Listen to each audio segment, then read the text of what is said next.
Today we're making bracelets out of stainless steel chain. This particular chain is an oval link cable chain and excellent for charm bracelets because it's sturdy and the links and the wire gauge are of a comfortable size to attach charms, whether you're using lobster clasp charms, regular jump rings, or split rings to attach your charms. You will need for this project some unfinished chain of your choice, and again I used stainless steel oval cable chain, jump rings, lobster clasps, chain nose pliers. A jump ring tool is optional, and a bracelet jewelry making tray is also optional. I will put this supply list in the description, along with links to where I got these items. I thought at first that I might need my steel cutting nippers because other stainless steel chain that I've used was a bit heavier gauge and it was really difficult to open those links. And in that case it was just easier to cut it. But this chain was actually easier to work with, so I didn't need the steel cutters after all. Steel cutters, by the way, are a special kind of wire cutter that you would use if you were cutting steel wire, like memory wire for example. Don't ever use your regular wire cutters to cut steel wire because that steel wire is just too hard.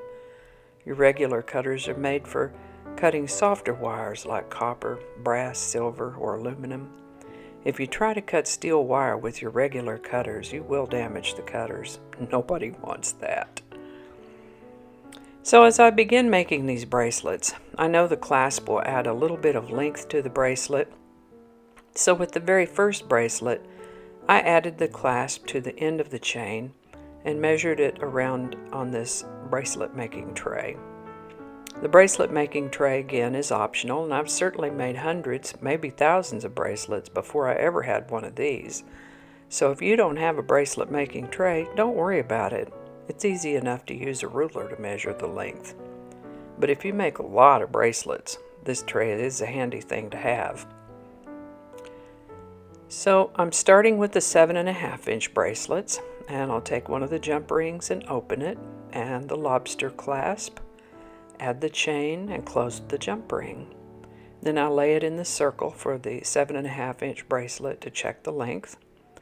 Voila, we have a bracelet, and it's perfect as a 7.5 inch bracelet.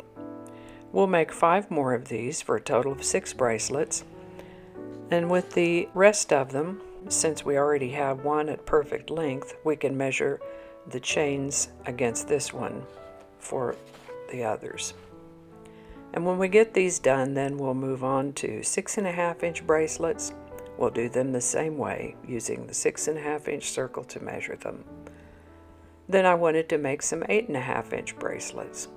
The biggest circle on this tray is for a 7 3/4 inch bracelet, which is not quite 8.5 inches, so I measured them on the ruler. Other than that, it's the same process. I make the first one to make sure I have the length right, and then I use that one to measure the chain for the other bracelets. Then the assembly is again to open the jump ring, add the chain, the clasp, and close the jump ring. When I got done with these, I realized it might be nice to have a longer length for anklets, so I made some of those too.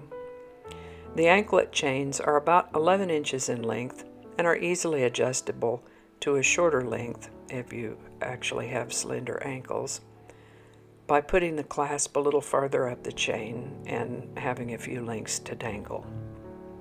A nice thing about making your own chains out of unfinished chain is that if you need something a little bit bigger or a little bit smaller, it's easy to customize that way.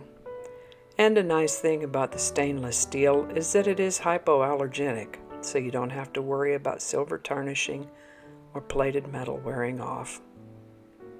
Well, I think that'll about wrap us up for today. Thank you so much for watching. Give it a like if you enjoyed this video. If you have any questions, let me know in the comments below. Do you like to wear charm bracelets? I think collecting charms is a really fun way to remember events and places we've visited. What do you think? Let me know in the comments below. And please consider subscribing if you haven't already. Be sure to click that little bell so you'll be notified when the next video comes out.